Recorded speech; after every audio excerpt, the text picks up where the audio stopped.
चिन्ता सन्तानहन्तारो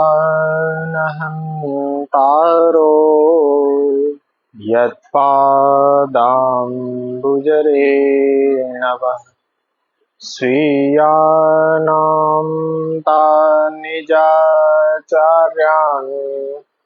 प्रणमामि मुहुर्मुहुः। यदनुग्रहतो जन्तु सर्वदुःखातिगो भवेत् तमहं सर्वदा वन्दे श्रीमद्वल्लभनन्दनम्। अज्ञानतिमिरान्धस्य ज्ञानाञ्जनशलाकया चक्षुरुन्मीलितं येन तस्मै श्रीगुरवे नमः। नमामि हृदये शेषे लीलाक्षीराब्धिशायिनं लक्ष्मीसहस्रलीलाभिः सेव्यमानं कलानिधिं चतुर्भिश्च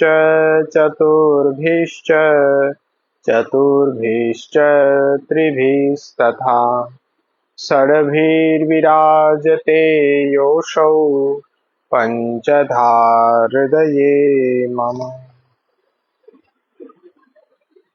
શ્રી ગોકુલેશ પુષ્ટિ યુવા અભ્યાસ વર્ગમાં આપ સૌનું હાર્દિક સ્વાગત છે।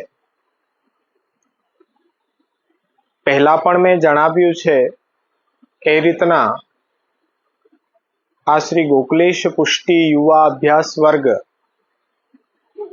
આપણા પુષ્ટિ ભક્તિ સંપ્રદાય ની અંદર આપણા સંપ્રદાયનું ભવિષ્ય સમાન આપણા યુવાનો અને બાળકો એ આપણા સંપ્રદાયના સત્ય સ્વરૂપને બેઝિક પાયાથી સમજી શકે। ધર્મ શું છે, માર્ગ શું છે, સંપ્રદાય શું છે, એકદમ પાયાથી લઈ અને સંપ્રદાયનું સંપૂર્ણ જ્ઞાન એમને પ્રાપ્ત થાય એ હેતુથી આપણે આ શ્રી ગોકુલેશ પુષ્ટિ યુવા અભ્યાસ વર્ગની શરૂઆત કરી। પ્રયત્ન આપણો અવિરતપણે ચાલુ જ રહેશે। હવે આ શ્રી ગોકુલેશ પુષ્ટિ યુવા અભ્યાસ વર્ગ જુનાગઢની અંદર ઓફલાઈન પણ શરૂઆત કરવા જઈ રહ્યા છીએ।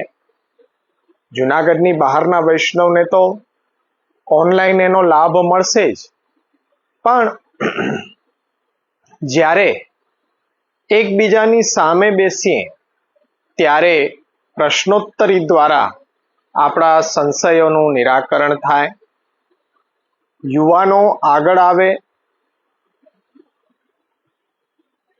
મુક્ત મને સંપ્રદાયના સ્વરૂપને આપણે સૌ એક સ્ટેજ ઉપર બેસીને ચિંતન કરીએ, મનન કરીએ અને આપણે આપણી ગાઈડલાઈન એ આપણે સુંદર રીતે તૈયાર કરી મહાપ્રભુજીના વચનો આધારિત એનું પાલન કરવાની શરૂઆત કરીએ।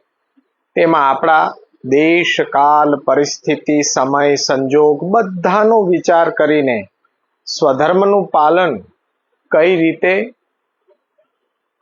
કયા સમયમાં, કેવી પરિસ્થિતિમાં કેટલું સ્વધર્મ આચરણ એ આપણી શક્તિ પ્રમાણે આપણે કરી શકીએ શ્રી મહાપ્રભુના વચનોની અંદર આપણે સમજવાનું છે। આપણો સંપ્રદાય છે, યુવા શક્તિ આપણા સંપ્રદાયને અનુસરણ કરે અને કરી જ રહી છે, પરંતુ એમના હૃદયના અમુક સંશયો છે કે જે તેમને એમની ગતિને અવરોધે છે। તો એ સંશયોને દૂર કરવા માટે આપણે એક મંચ ઉપર બેસીએ।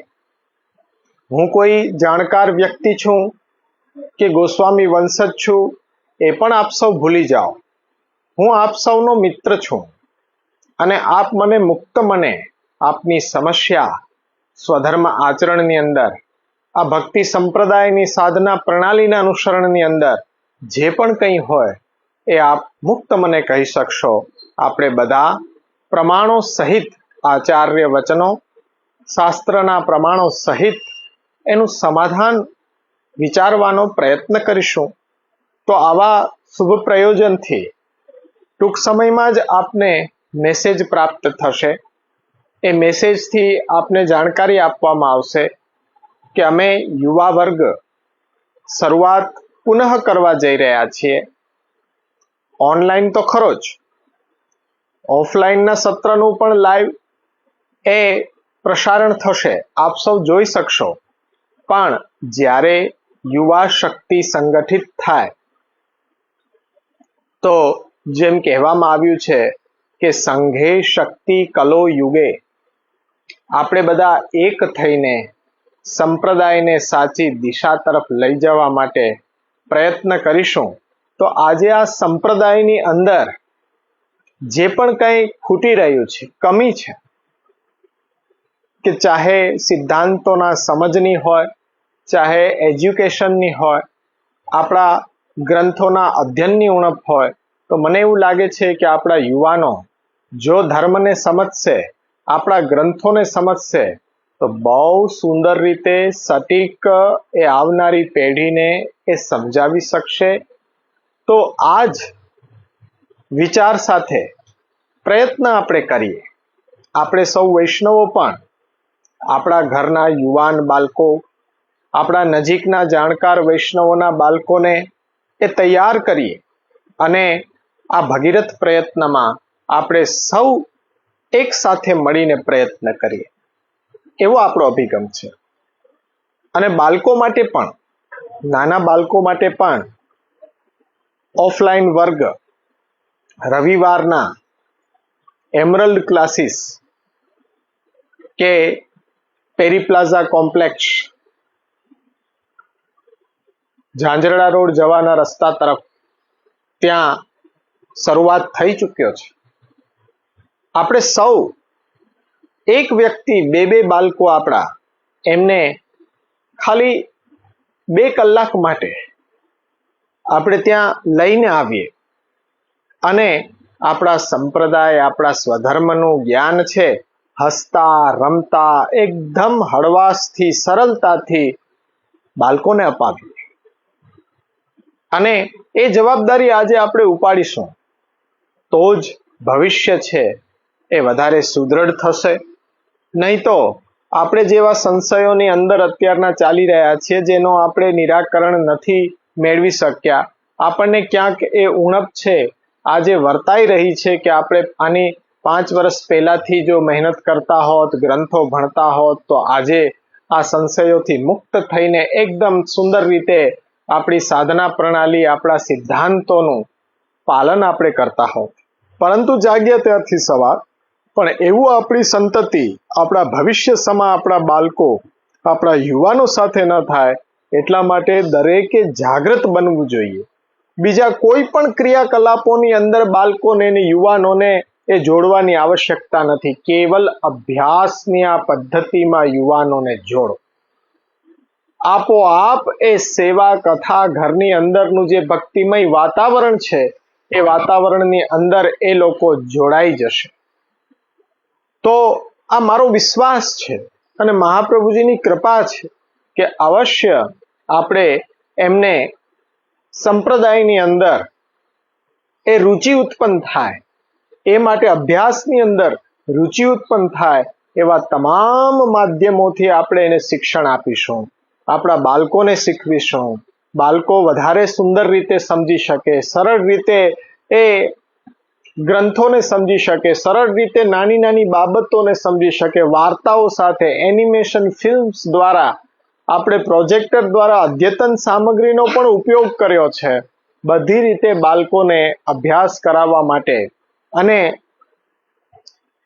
હવેથી તો રવિવારના સ્વયં હું કરાવવાનો છું કે મારે પણ સમય આપવો જ પડે. જ્યારે બાળકો સુષુપ્ત બની જાય, બાળકોને ફરી જાગૃત કરવા માટે એ ચાલો હું તો ચાલી રહ્યો છું, પણ આપ સૌ પણ સમય કાઢો, આપ સૌ પણ ત્યાં આવો, બેસો, તો બાળકોને વધારે જિજ્ઞાસા, વધારે આનંદ આવશે અને બાળકો મુક્તમણે શીખી શકે, ભણી શકે, આનંદથી રમતા હસતા એ આપણું શિક્ષણ બાળકોને અપાય.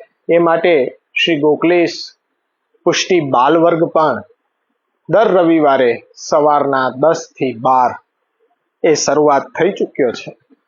એનો પણ મેસેજ આપ સૌને વારંવાર મોકલવામાં આવશે. આપ જેટલી પણ એ મેસેજને વૈષ્ણવો સુધી પહોંચાડો તો ખરા રીતે સંપ્રદાયની સેવા શ્રી મહાપ્રભુજીની સેવા છે.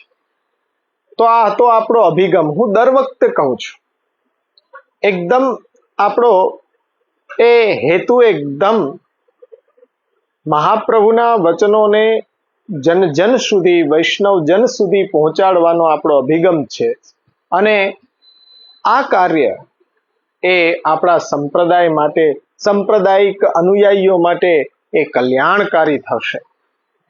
અન્ય કેટલા પણ કાર્યક્રમો આપણા સંપ્રદાયમાં થતા હોય છે, બધી જ કાર્યક્રમની રૂપરેખા આપણે નથી વિચારવી, પણ એ કાર્યક્રમોથી સંપ્રદાયને શું લાભ, સંપ્રદાયના અનુયાયીને શું લાભ.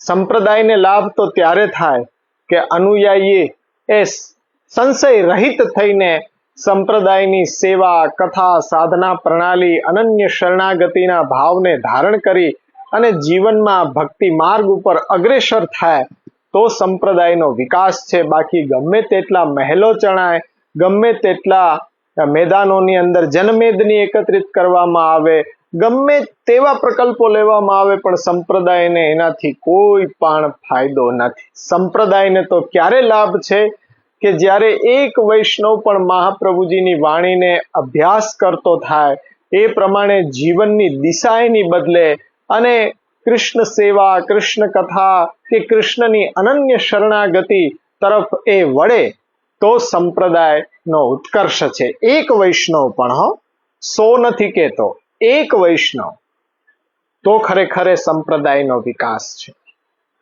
આપણે પુષ્ટિ ભક્તિ સંપ્રદાયને કોઈ હરીફાઈમાં નથી મૂકવો, નથી આપણે આને વિશ્વ ધર્મ બનાવવો.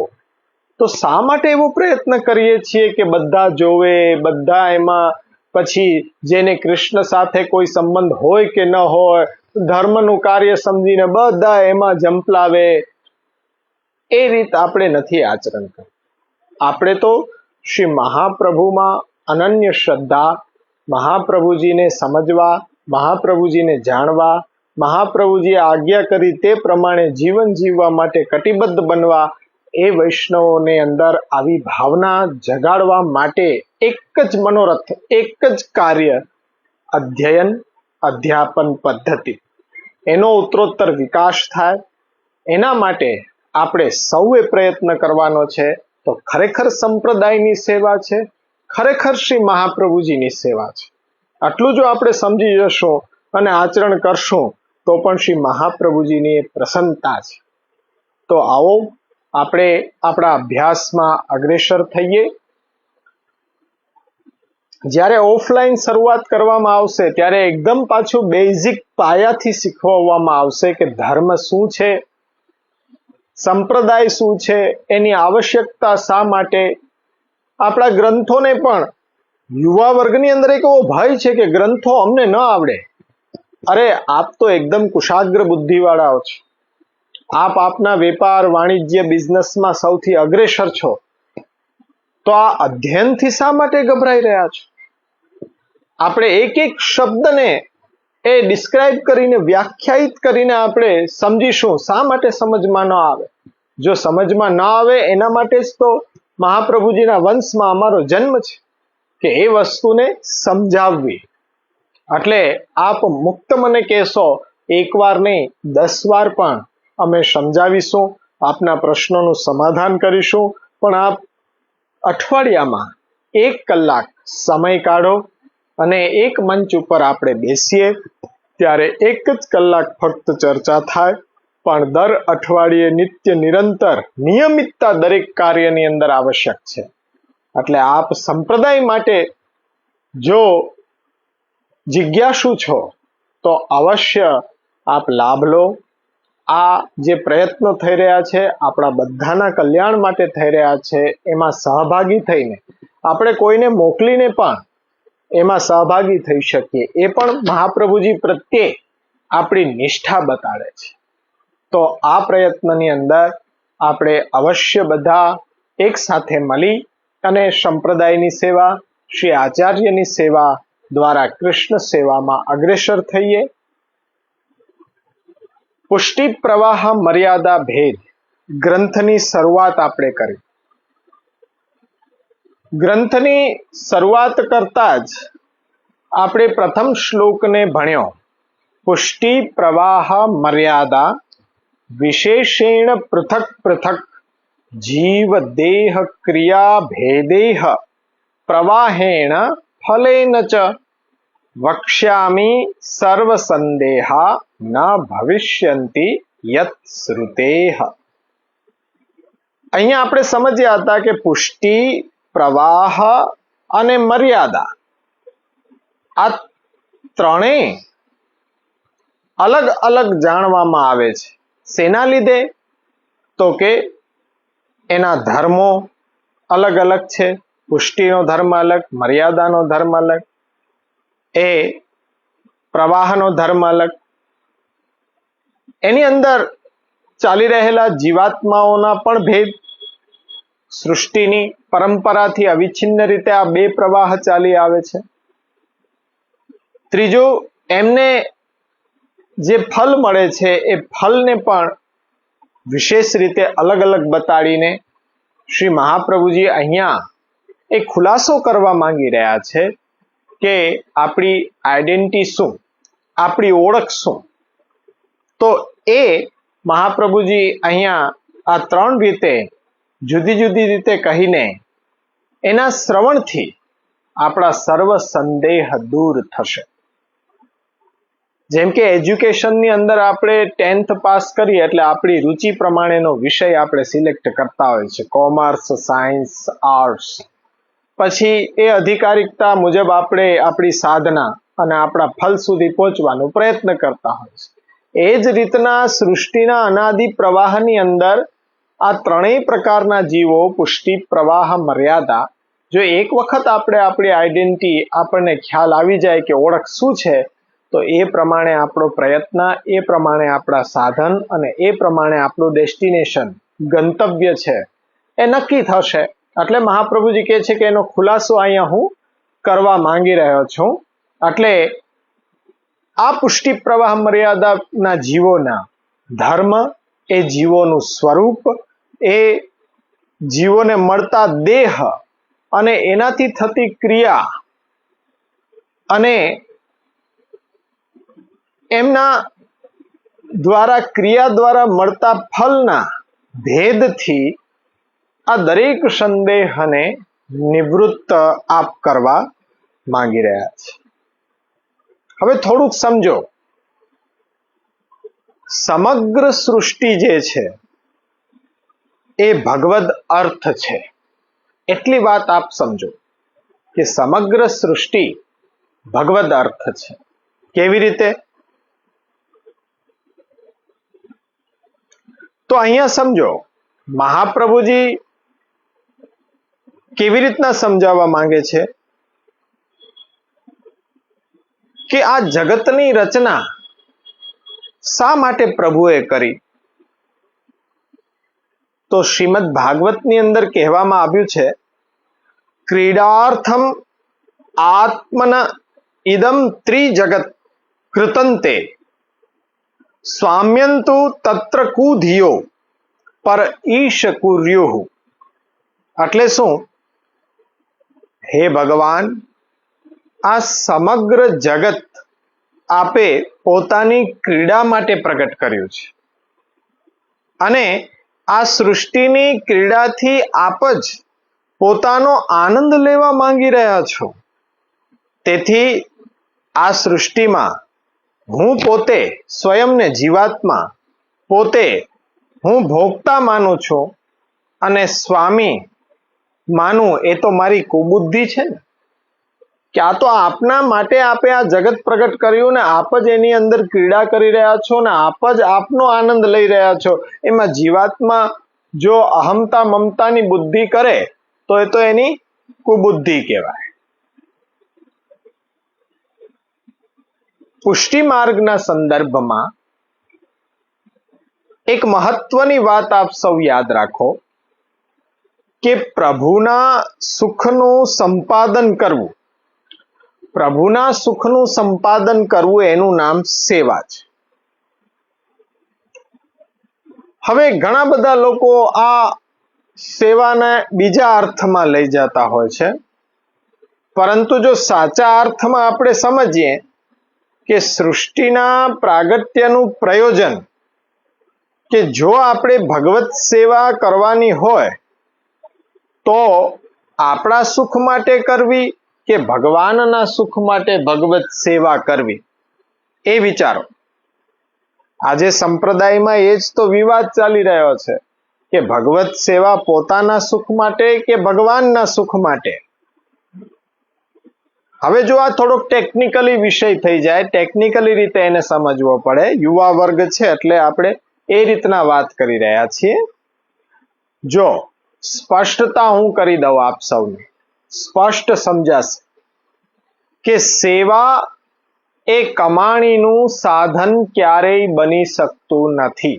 આ એકદમ સ્પષ્ટ વાત છે અને યુવાનો બહુ સારી રીતે સમજી શકે. સેવા એ કોઈ પ્રોપેગેન્ડાનું સાધન નથી.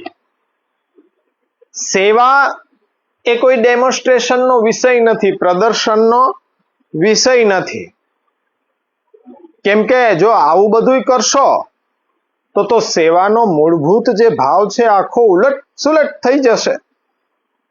ભગવત સુખના જગ્યાએ સેવા દ્વારા જો આપણે સુખ લેવાનો ભાવ પ્રબલ થઈ જતો હોય તો પછી બધી ગડબડ સડબડ ચાલુ થઈ જશે કે જે અત્યારના થઈ રહી છે ને આપણે લોકો આંખે જોઈ રહ્યા છીએ, છતાં એમાં ફસાઈ રહ્યા છીએ.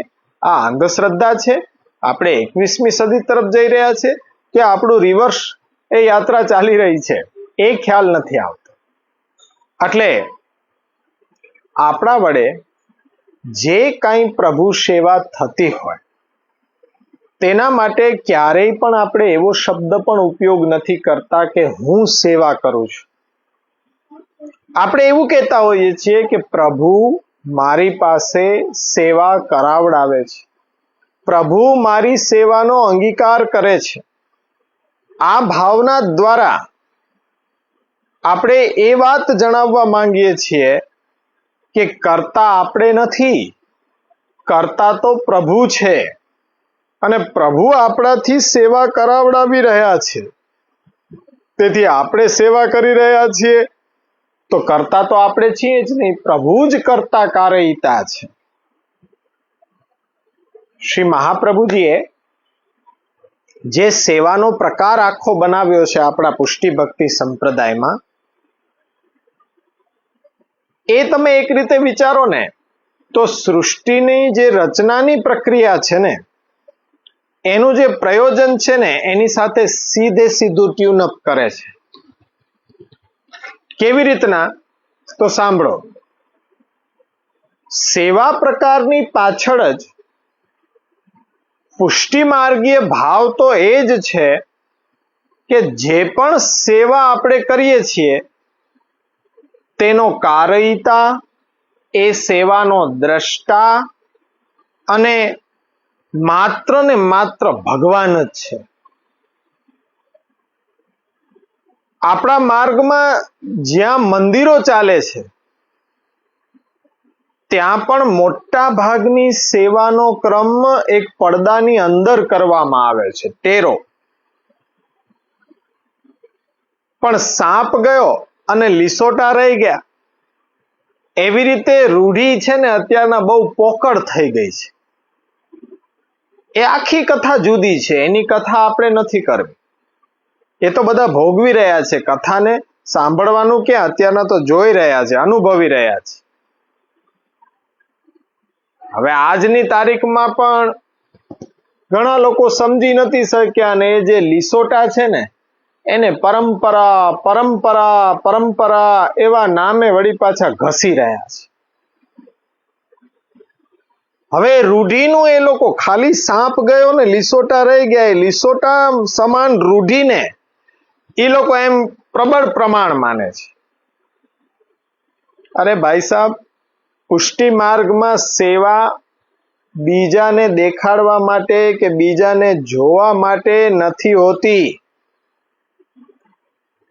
એને જોનાર દ્રષ્ટા તો કેવલ એક જ છે, એ છે પ્રભુ. આપણે જે પ્રભુ સેવા કરી રહ્યા છીએ પ્રભુ જ જોવે છે. એમાં આપણને આનંદ નથી આવતો, અને ગામ જુએ એમાં આપણને આનંદ આવે છે. હવે અહીંયા આપણે દ્રષ્ટાને બદલી રહ્યા છીએ, ભગવાનને છોડીને ગામને દ્રષ્ટા બનાવી રહ્યા છીએ. પ્રભુ જે દ્રષ્ટા છે એ સ્વયં આપણને દ્રશ્ય બનાવી રહ્યા છે, અને આપણે પ્રભુને દ્રશ્ય બનાવી દીધા ને દ્રષ્ટા ગામને બનાવી દીધા. આવી ઉલટ સુલટ કરીએ આપણે. આપણી સેવાના જો પ્રભુ દ્રષ્ટા નહીં રહે ને તો આપણા દ્વારા સેવા થતી હોય એના ભોગતા પણ પ્રભુ નહીં રહે.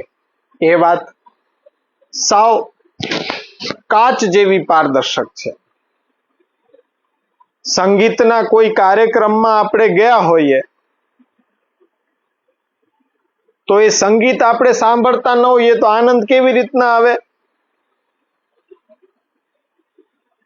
એક સંગીતના કાર્યક્રમમાં એક ભાઈ બેઠા હતા, એને આનંદ નહોતો આવતો. સંગીતનો કાર્યક્રમ પૂરો થઈ ગયો, સંગીતકારે એને જ પૂછ્યું, કેમ કે આનંદ ન આવ્યો?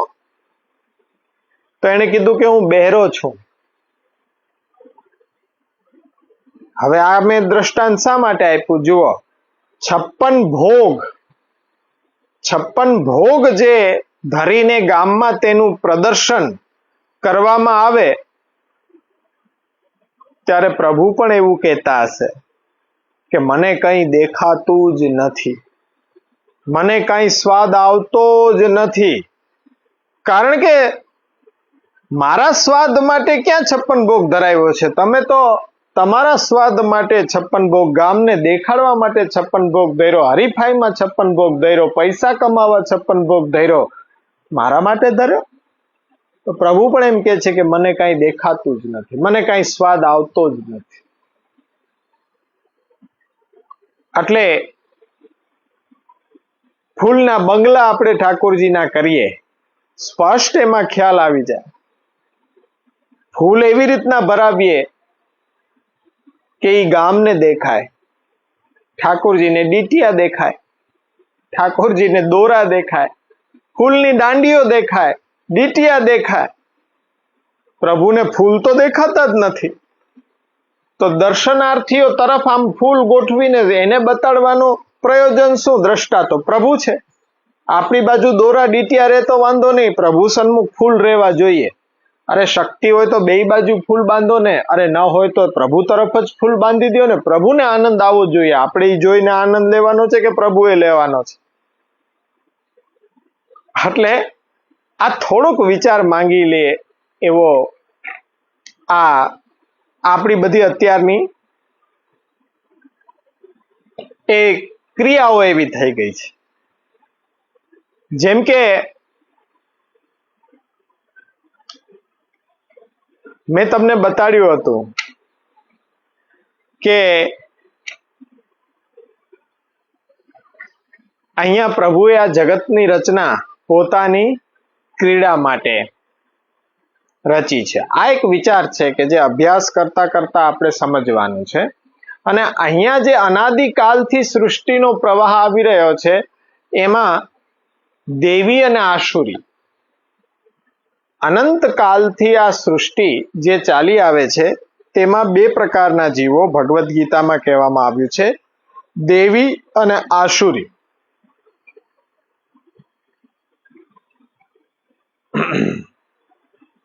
બે માર્ગો પ્રગટ કર્યા. હવે એમાં દેવી શું અને આસુરી શું એ સમજી લો. એકદમ પાયાથી કે દેવી ભાવ એટલે કે દેવી જીવોમાં પ્રભુ એવા ભાવો મૂકે છે કે જેના કારણે દેવી જીવો એવું વિચારવા લાગતા હોય છે કે ભગવાને પોતાના કાર્ય, દ્રશ્ય તેમજ ભોગ્ય રૂપે જે જગતને પ્રગટ કર્યું એનો આનંદ અમારે નથી લેવાનો, કેમ કે જગતમાં તો અમે લોકો પોતે ભગવાનના દ્રશ્ય છીએ. અમે ભગવાનના જગતને જોઈને શું કરશું? ભગવાને જગતમાં અમને મૂક્યા, એ ભગવાનનું કાર્ય છે, તો આપણે શું હવે કાર્ય કરીશું? ભગવાને આ જગતમાં અમને મૂકીને પોતે એ અમારો આનંદ અમારા દ્વારા પોતાનો જ આનંદ લેશે, તો આપણે શું જગતમાં ભોગવવાનું? કંઈ નહીં. તો આ અભિગમ, આવો ભાવ દેવી જીવની અંદર મૂક્યો છે કે જે સર્વસ્વ પોતાનું ભગવાનને જ ગણે, પોતાની ક્રિયા, પોતાની જે પણ આખું જીવન છે એ ભગવત સુખાર્થે ભગવાન માટે જીવે એવો ભાવ દેવી પ્રકૃતિના જીવોની અંદર મૂક્યો છે. આસુરી ભાવ શું છે? તો જુઓ, જગતનો ભોગવનાર ભગવાન છે, પણ જગતને ભોગવવાની, જગતને જોવાની અને જગતને કરવાની જે પોતાની વૃત્તિઓને ભગવાને અન્ય જીવોમાં મૂકી, તે વૃત્તિ માટે ભગવાન સ્વયં કહે છે કે આ તો આસુરી ભાવ છે. જગતના દ્રષ્ટા, કર્તા, ભોગતા બનવાના જે ભાવો છે ને આપણી અંદર, એ આસુરી ભાવ છે. ભગવાન એમ ગીતાજીમાં અંદર કહે છે કે ઈશ્વરો અહમ ભોગી સિદ્ધો અહમ બલવાન સુખી આઢ્યો અભિજનવાન અસ્મિ કોન્યો નસ્તિ સદયો મયા યક્ષે દાસ્યામિ મોદિષ્ય ઇત્યજ્ઞાન વિમોહિતા. ભગવાન અહીંયા આટલી બાબતોને જો ગણાવે છે, ધ્યાન રાખ, બધી જ ભગવાન ઉપર લાગુ પડી રહી છે. ભગવાનની જે સ્પેશિયાલિટી છે, તમે જુઓ, સમજો ભગવાનની શું સ્પેશિયાલિટી છે. ભગવાનનો જે પ્રિવિલેજ છે એને જે છીનવા માંગે, ઝૂંટવા માંગે, તેને ભગવાન કહે છે કે આ બધા આસુરી જીવો છે. ભગવાને જે હેતુથી આ સૃષ્ટિને પ્રગટ કરી છે તેના મુજબ જે રહેવા માંગતા હોય, ચાલવા માંગતા હોય, એ બધા દેવી જીવ છે. પરંતુ દેવી આસુરી બે ઉપજાવી પ્રભુ મન કરી વિચાર, આ બે સૃષ્ટિમાં બેઝિક ડિમાર્કેશન શું છે? ભેદ રેખા કે જેનાથી આપણે બેયને અલગ પાડી શકીએ. તો જુઓ, એક વાત આપણે ભૂલવી ન જોઈએ, આસુરી જીવોમાં ભગવાને પોતાના જે ભોગતા, દ્રષ્ટા, કર્તા બનવાના ભાવો મૂક્યા છે, એના પાછળ પ્રભુની કંઈક વિશિષ્ટ ઈચ્છા કામ કરી રહી છે. પ્રભુ એ જોવા માંગે છે કે કર્તા તમને બનાવી દીધા પછી તમે કેવા કેવા કૌભાંડો કરો છો, તે પ્રભુ કહે છે કે મારે જોવું છે. દ્રષ્ટા બનાવ્યા પછી તમે શું શું જોવા માંગો છો, પ્રભુ કહે છે કે એ મારે જોવું છે. ભોગતા બનાવ્યા પછી તમે શું શું વસ્તુ ભોગવી શકો છો, પ્રભુ કહે છે કે એ મારે જોવું છે. પણ એટલું યાદ રાખો કે ભગવાન પોતાનું દ્રષ્ટાપણું, કર્તાપણું કે ભોગતાપણું છોડીને આસુરી જીવોને જો દ્રષ્ટા, કર્તા, ભોગતા નથી બનાવતા, પરંતુ પોતાના કર્તાપણા, ભોગતાપણા, દ્રષ્ટાપણાના અંશ રૂપે એ ભાવોને એમનામાં ભરી દે છે. આસુરી જીવોની અંદર આવા ગૂઢ ભાવો તરત જ પ્રગટ થઈ જતા હોય છે. દેવી જીવોમાં આવા ભાવો કોઈ દિવસ પ્રગટ થતા નથી. એને જે ભાવ મળ્યો હોય એ ગુપ્ત રાખે, તરત પ્રગટ ન કરી દે. આસુરી જીવો તરત પ્રગટ કરી દે. એક દ્રષ્ટાંત દ્વારા તમને સમજાવું, વાત ગળે ઉતરી જશે. સીતાજીનું સ્વયંવર ચાલી રહ્યો હતો. સીતાજી રામચંદ્રજીને વરવાના હતા. એ જોઈને રાવણના મનમાં એવું થયું કે અરે, જો રામચંદ્રજી સીતાજીને લઈ જશે તો બહુ મોટો લફડો થઈ જશે. સીતાજી તો મને જ મળવા જોઈએ. રાવણની દ્રષ્ટિ બગાડી. તે કઈ હદ સુધી કે સીતાજી રામચંદ્રજીને વરી ગયા, પરણી ગયા, તોય એમને એ હરી લઈ ગયો. એવી બુદ્ધિ બગાડી. આખી રામાયણમાં મુદ્દો એ જ છે કે સીતાજી કોના, રામચંદ્રજીના કે રાવણના. પણ રાવણને એ વાત સમજમાં જ ના આવે કે સીતા ક્યારેય પણ એમની થઈ જ ન શકે. એ એમ જ સમજે છે કે રામ એવા તે ક્યાં વાઘ મારી લીધા કે સીતાજી રામચંદ્રજીના થઈ જાય, મારા નહીં. તો વાત આવી ને ગીતાજીમાં કે ઈશ્વરો અહમ ભોગી સિદ્ધો અહમ, મારામાં શું ઉણપ છે? બલવાન, સુખી, આઢ્ય, અભિજનવાન, અસ્મિ પુણ્યો અસ્મિ. આવા કંઈક ગોટાળા થઈ જાય. એ બધા ગોટાળા આસુરી જીવોની અંદર જ થાય. સીતાજી રડતા હતા, પણ રાવણને ક્યારેય દેખાતું નહોતું. મર્યો ત્યારે એને સમજમાં આવ્યું કે આ તો બહુ મારાથી મોટી ભૂલ થઈ ગઈ. અને એ ભૂલ હવે સમજાણી ત્યાં સુધી તો બહુ મોડું થઈ ગયું. જે રાવણ હોય ને એની સાથે આવું જ થતું હોય. આવા આસુરી ભાવો દેવી જીવોમાં હોતા નથી. આપણા અંદર અત્યારના એક રાવણ જેવી ટેવ છે. એ જો બધાને ખ્યાલ છે કે આપણે સારા બાગ બગીચામાં ફરવા જઈએ ને, એ ત્યાં પહોંચ્યાની સાથે જ બગીચાની સુંદરતાને આપણે ભૂલીને તરત જ ખાવા પીવાની વસ્તુ, ભેલપુરી ને ફાફડા, ગાંઠિયા, ઢોકળા, બધાની ઈચ્છા પ્રમાણે એ ખાઈ પીને કાગળના ડૂચા, પ્લાસ્ટિકની કોથળીઓ, એઠવાડ બધું ત્યાં જ મૂકી દઈએ. સુંદર ફૂલ જોઈએ તો એની સુંદરતા જોવામાં નહીં, તરત તોડવાની અંદર આપણી વૃત્તિ થાય. આપણો ભોક્તૃભાવ એટલો પ્રબળ થઈ ચૂક્યો છે કે બગીચાના દ્રશ્યો જોવાનું તો આપણે સાવ ભૂલી જ જતા હોઈએ છીએ. અને બસ ભોગ કરો, ખાઓ પીઓ, આને બગાડો, આને તોડો.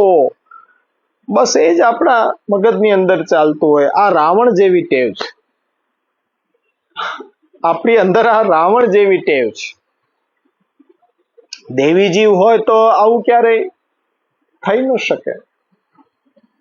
એટલે આવા ભિન્ન ભિન્ન ભાવોને લીધે આપણી અંદર ટેગિંગ થયા કે આ પુષ્ટિ, આ પ્રવાહ, આ મર્યાદા, આ રીતના ભેદ થતા ગયા.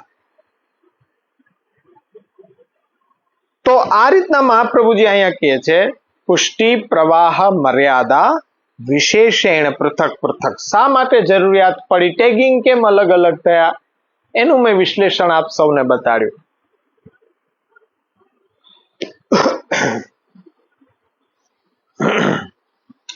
બીજી વાત ઉપર આપણે આવીએ તો મેં શરૂઆતમાં સિનોપ્સિસમાં એવું બતાડ્યું હતું કે પહેલાના સમયની અંદર ગ્રંથની અંદર ડિસિપ્લિન હતી લખવાની. અત્યારના કેવું હોય કે અત્યારના આપણે ઇન્ડેક્સ, અનુક્રમણિકા આપતા હોઈએ, પણ પહેલાના સમયમાં અનુબંધ ચતુષ્ટય હતા. અને એની અંદર પાછા બીજી પદ્ધતિ હતી કે ઉદ્દેશ્ય અને લક્ષણ અને પછી પરીક્ષા. આ રીતના ગ્રંથની આખી મેથડ હતી લખવાની. ઉદ્દેશ્ય, પછી એ ગ્રંથનું લક્ષણ અને પછી પરીક્ષા. જુઓ, ઉદ્દેશ્ય અને લક્ષણ શું છે? ગ્રંથને ડેફિનેશન કરવાની આ ત્રણ મુખ્ય પદ્ધતિ છે કે પહેલા એનું ઉદ્દેશ્ય બતાડવામાં આવે, પછી લક્ષણ અને પછી પરીક્ષા. ઉદ્દેશ્ય એટલે શું? કોઈ પણ પુસ્તકના પ્રારંભની અંદર ઇન્ડેક્સ હોય, તે પછી ગ્રંથની થોડીક હાઇલાઇટ હોય, તો એ હાઇલાઇટ જે છે પૂરો વાક એવું લખેલું આવતું હોય, ઉપક્રમ, તો એની અંદર થોડીક હાઇલાઇટ આપી હોય એને લક્ષણ ગણી લો. જેમ કે કોઈ ગ્રંથની અંદર વેદાંત સૂત્રો છે તો એની અંદર સૌપ્રથમ અથાતો બ્રહ્મ જિજ્ઞાસા, તો એમાં એમ કહેવામાં આવ્યું કે અહીંથી હવે બ્રહ્મનો વિચાર કરવામાં આવી રહ્યો છે. હવે જ્યારે બ્રહ્મનો વિચાર કરી રહ્યા છીએ એમ કહ્યું એટલે તરત જ પ્રશ્ન થાય કે હવે બ્રહ્મ એટલે શું? અથાતો બ્રહ્મ જિજ્ઞાસા, હવે આપણે બ્રહ્મનો વિચાર કરી રહ્યા છીએ. હવે વિચાર કરતા પહેલો જ મુદ્દો આવે બ્રહ્મ એટલે શું. પછી બ્રહ્મનો જે અર્થ બતાવવાનો ન આવે વિચાર અને શરૂ કરી દેવામાં આવે તો આપણને ખબર જ ન પડે કે બ્રહ્મ શું છે. એટલે વ્યાસજીએ તરત જ બીજા ક્રમની અંદર બ્રહ્મનું લક્ષણ બતાડ્યું કે જન્માદસ્ય યતઃ શાસ્ત્ર યોનિત્વાત, તરત જ લક્ષણ બતાડ્યું. એટલે જગતનો જન્મ, સ્થિતિ અને લય જેનાથી થતો હોય તેને બ્રહ્મ કહેવામાં આવે છે. તો એને જેનાથી એ વસ્તુ સિદ્ધ થઈ એને પ્રમાણ કહેવામાં આવે. એટલે લક્ષણ અને પ્રમાણ એનું વર્ણન આ રીતના વેદવ્યાસજીએ બ્રહ્મસૂત્રની અંદર કરી દીધું. હવે ઉદ્દેશ્ય શું છે? બ્રહ્મ અથાતો બ્રહ્મ જિજ્ઞાસા. ત્યારે બ્રહ્મને ઉદ્દેશ્ય બનાવ્યો, પછી લક્ષણ કીધું, લક્ષણની સાથે પ્રમાણ પણ કહી દીધું કે લક્ષણા પ્રમાણાભ્યામ વસ્તુ સિદ્ધિ. વસ્તુ સિદ્ધ ક્યારે થાય? લક્ષણ અને પ્રમાણ આપીએ ત્યારે જ. લક્ષણ પ્રમાણાભ્યામ વસ્તુ સિદ્ધિ, એટલે કે લક્ષણ અને પ્રમાણથી વસ્તુ સિદ્ધ થાય. જ્યારે આપણને કોઈ વસ્તુનું આપણે લક્ષણ આપીએ કે આની આઈડેન્ટિટી આ છે, ત્યારે સાંભળનાર માણસને તેની સંભાવના ઊભી થાય કે આ શબ્દનું આ લક્ષણ છે એટલે કંઈક આવું એ હોવું જોઈએ. અને લક્ષણ એટલે બીજો શબ્દ એને શાસ્ત્રમાં એવું કહેવામાં આવે છે નિરુક્તિ, એને લક્ષણ કહેવામાં આવે.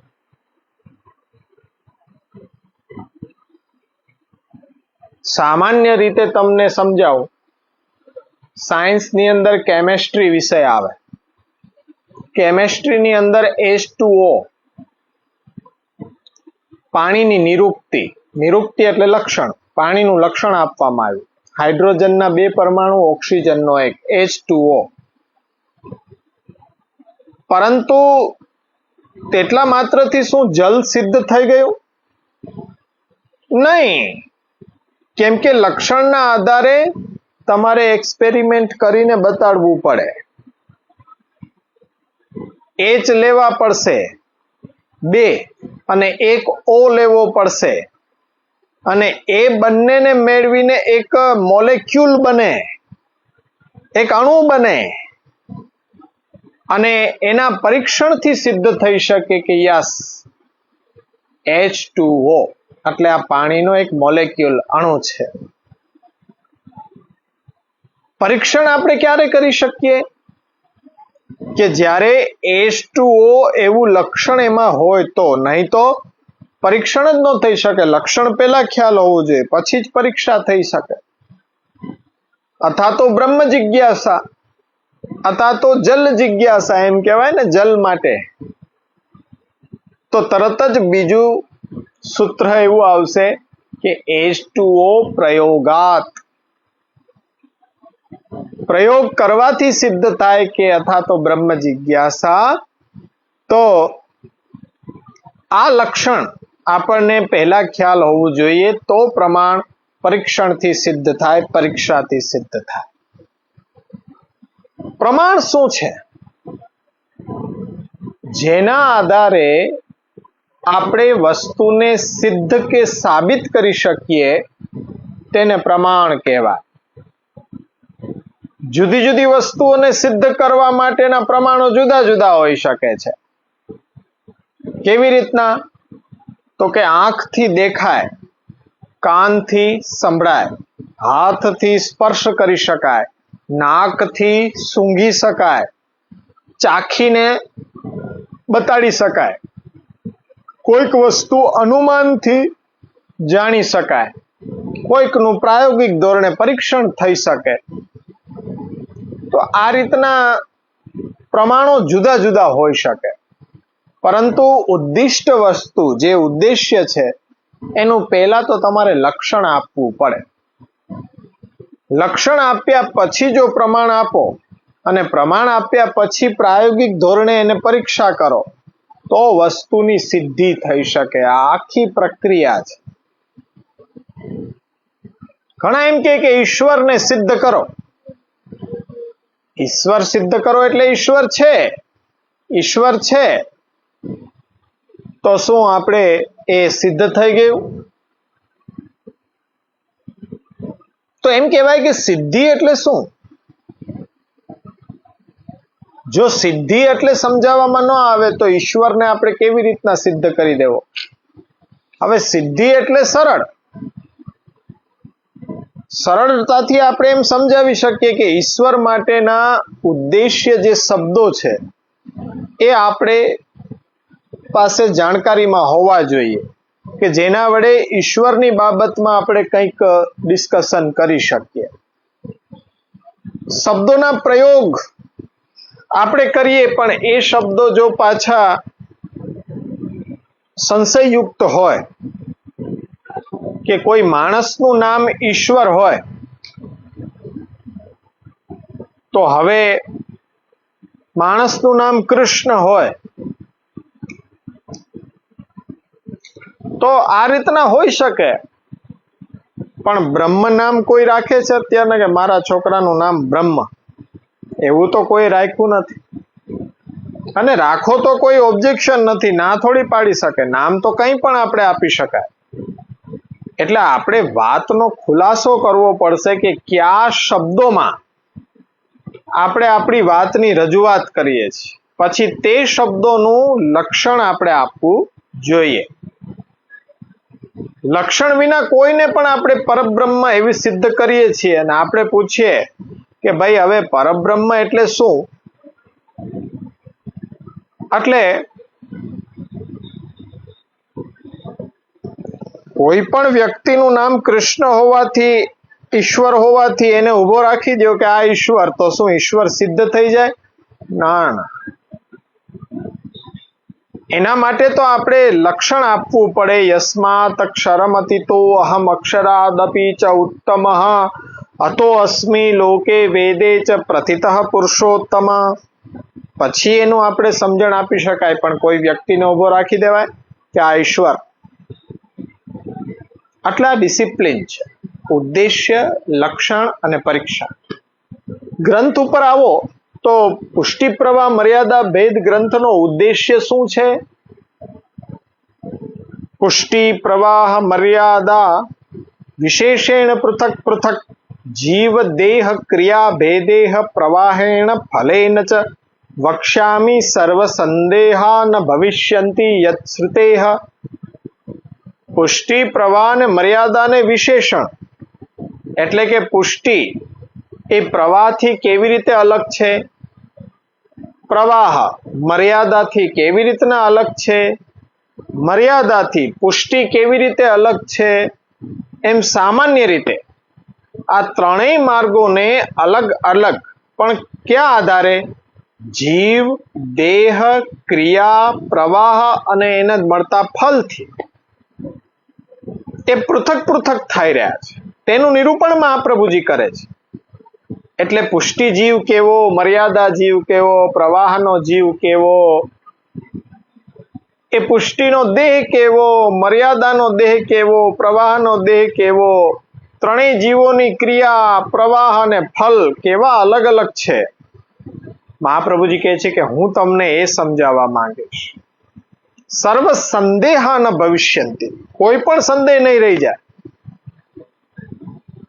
તો આપણે એમ થાય કે સર્વ સંદેહ પાછળનું કારણ શું હશે મહાપ્રભુજી?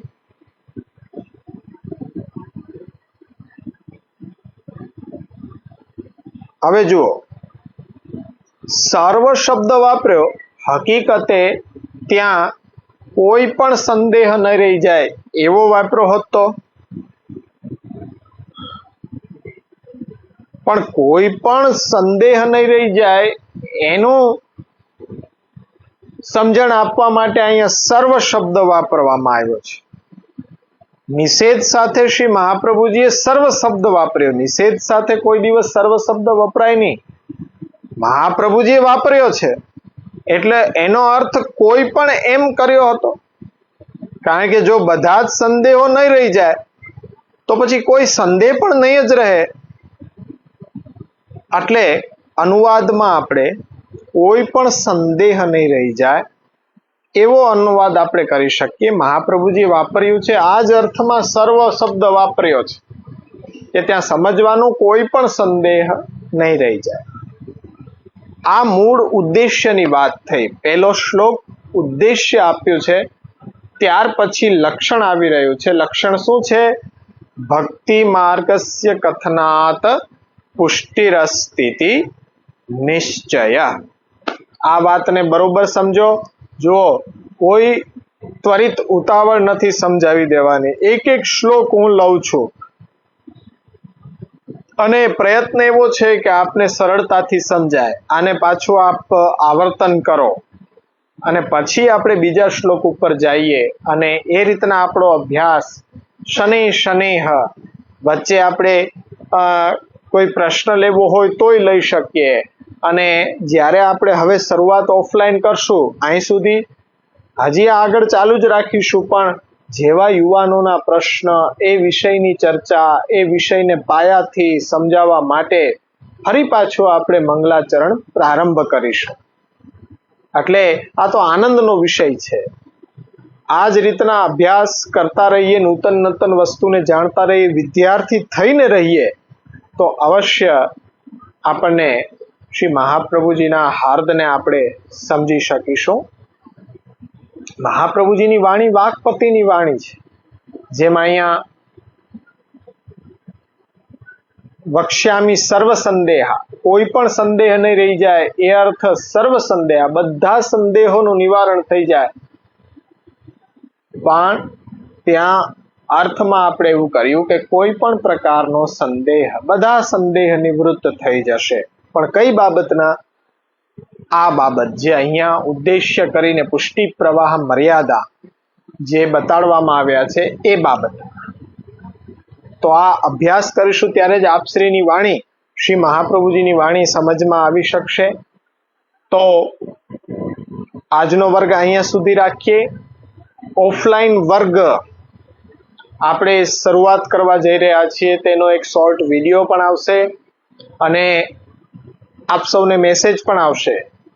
જરૂરથી આપ આપણા ભવિષ્ય, સંપ્રદાયના ભવિષ્યને વધારે સુદૃઢ બનાવવા માટે અવશ્ય આપ સૌ પ્રયત્ન કરો, હું પણ પ્રયત્ન કરું અને મહાપ્રભુની કૃપાથી એ પ્રયત્ન સફળ થાય એવા શુભ આશય સાથે આજનો વર્ગ અહીંયા જ આશ્રયનું પદગાન કરીએ. જડયિન ચરણન કેરો ભરોસો, દ્રઢયિન ચરણન કે શ્રી વલ્લભ નખ ચંદ્ર છટા બિના સબ જુગ માજ અંધેરો ભરોસો, દ્રઢયિન ચરણન કે સાધન યોર नहीं आकली में जासु होत निवेरो, सूर्य कहा कहे विविध आंधरो, बिना मोल को चेरो भरोसो दृढ़ जिन चरणन केरो, दृढ़ जिन चरणन केरो भरोसो दृढ़ जिन चरणन केरो। श्री वल्लभाधीश की जय, श्री गोपीनाथ जी परम दयाल की जय, श्री गुसाई जी परम दयाल की